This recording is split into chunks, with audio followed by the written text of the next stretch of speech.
All right, so we got our HP H8 1214, whatever it is, but this is the computer that we're going to be using. Has the Beats audio sound system, whatever. HP Premier Experience, junk. FX Vision, AMD, so if it's FX CPU, so yeah. Now this computer is actually not too bad. It's a little dirty, a little nasty. Let's see if we can get some of the dirt and grime in here. You can see a little bit over there in that back corner. We'll definitely blow those dust bunnies out. Little piles here and there, so not too terrible. The point of this computer actually is we're going to build a Fall Guys computer. That's right. We're going to see if we can take this potato and if we could pay Fall Guys. Now, looking at some of the specs over here, they're really not specific on the type of specs that you can use for Fall Guys. It just says i5 or equivalent. Well, I've actually seen i5s that go in par with these FX 8120 CPUs that run pretty well. They actually get good gaming experience. So we want to see if we can get that to work. The video card it says for it is the lowest is the AMD, NVIDIA 660 is the lowest recommended. This one that we're going to be going with is a 7570. It's 1 gig of DDR5. So I want to see if even if it has 1 gig, can that game still hold up with 1 gig of DDR RAM, DDR5. So we're going to see if that works, and we'll give it a shot. This is actually not too bad of a video card, and we'll talk about why we're going with this in just a second. And I know with this video card, you can definitely play a little Fortnite out of it, and it'll work pretty good, especially with the CPU. It's not an ideal combo, but it's actually a pretty decent combo. Of course, we're going to pop in a 1 terabyte mechanical hard drive, 7200 RPMs, of course, and our SSD, 120 gig SSD from AData. I've used these. They're like on sale for $18. There's actually a 5% coupon on them, so definitely want to check that out. And we're going to put this computer together, and we're going to see, will it play Fall Guys? And of course, will it play Fortnite? And then we'll go ahead and we'll try to flip it. And these old computers, we could put them together, and honestly, they sell really well for about $100 to $200. Anyone looking into intro gaming, this is a great way to get your feet wet. Typically, I throw in a mouse, keyboard. This has built-in Wi-Fi, which is a plus, which is right over there. Get you right over there. Yep. Pop in a monitor. These Dell monitors, I mean, I get them for like $5 each. People just throw these things away. They have the DVI ports in here, so works phenomenal. They're great monitors, and it's overall a good experience.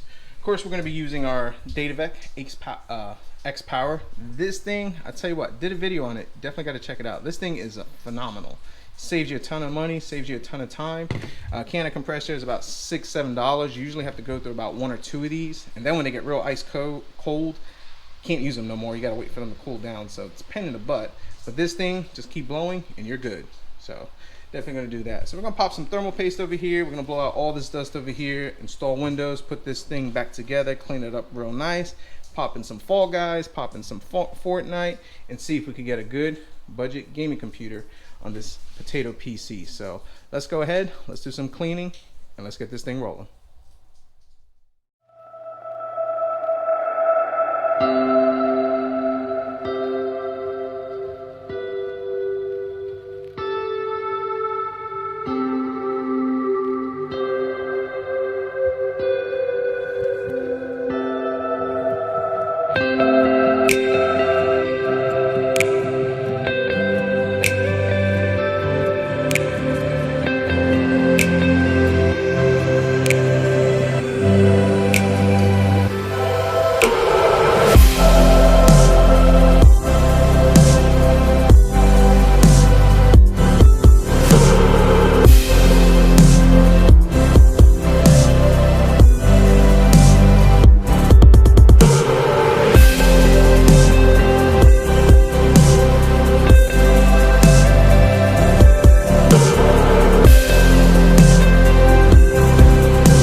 Our build is complete, and it actually went fantastic. So let's talk about the build real quick, and then we'll talk about the gameplay and the experience of this computer.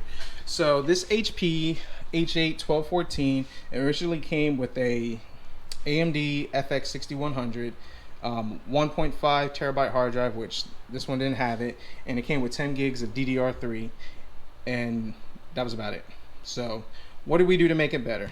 What we did, we added SSD 120 gig, found a 1 terabyte to put in there just to load our games and stuff like that.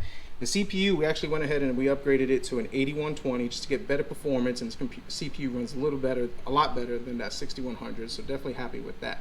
So now, you're upgrading stuff, you got to keep this in mind. You're going to have to do some mods on this. So what I did was, actually, I know, wire ties, a little ghetto, yes, but we need to take in some air. So this CPU is going to generate a lot more heat, has a higher TDP compared to that 6100. So I took a NZXT 120mm, and because it has vents on the bottom, on the side over here, and vent holes all the way around over here, we need to suck in some fresh air and blow it out through the exhaust over here, through the rear of the case. So now, when we close it, at least we're going to get some better airflow in here, and that will help manage the temperatures. And the temperatures in this are not bad. When I closed up the case, playing some Fortnite and some other types of games, the thing got about to 75, 76 degrees with it closed, and then when it's open, it stays about 60. So now our 1 gig HD 7570. The reason why we had to go with this video card is because unfortunately this HP variant does not have the UEFI video card BIOS support, or whatever they call it. So if you put anything newer than a 6 series or even the R7 RX series of the AMD video cards, it's not going to boot, it's not going to run. So this was actually the best one I could get without going and spending $40 to $50 on a 660. Now you can put a 660, 670 on here, but don't want to break the budget, and for what this computer is being used for and built for, we're not going to go that route. But you can do that. The BIOS updates have not been updated on AMD's website since 2013, excuse me, HP's website since 2013, so you're very limited on the video card that you can use, which is a shame, because this 8120 is actually not too bad of a graphics card, not too bad of CPU. And if you go ahead and if you put in a better video card in here, you actually get a little better performance, bang for the buck out of this system. So the games we played, we played Fortnite, and with this system we averaged 30 to 35 frames per second with an 8120 and only 1 gig of DDR5 on this video card.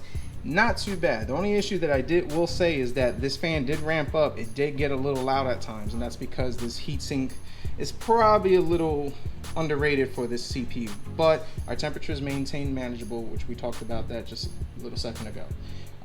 Fall Guys, this was the key for this one. They said Fall Guys you could play on a potato of a PC, and in my opinion this is about as potato as I can find or get right now. And I actually popped in with the FX 6100, was able to get 45 to 60 frames per second, upgraded to the 8120, and we still got 45 to 60 frames per second. Now we're paying 1280 by 1024 resolution, medium settings on Fall Guys, no lag, and as you can see the game is kind of just going through that, but we had no lags, no stutters, consistent. The frames actually stay very consistent on it, and it was a great enjoyable experience. So for this computer, I mean, I've seen these thrown out in junk for about $40. Get this for about $5, and for what, about maybe $60, you got a nice little Fall Guys computer PC. Definitely something to consider. So over and all, our Fall Guys computer, definitely good. If you want to play this game, you can actually play it for about $60 to put a computer together using the HP older AMD systems, and you'll definitely be able to enjoy this. And what's surprising is that the recommendation for this game is a 7870 with 2 gigs of VRAM on it, and this one's a 7570 and only has 1 gig of DDR5. So definitely something to consider. Definitely great $5 Fall Guys graphics card. Definitely something that I approve of. So that's our build. Thanks for watching. Hope you liked the video. Hit the subscribe button if you like the video. Hit the like button, and we'll see what we come up with next.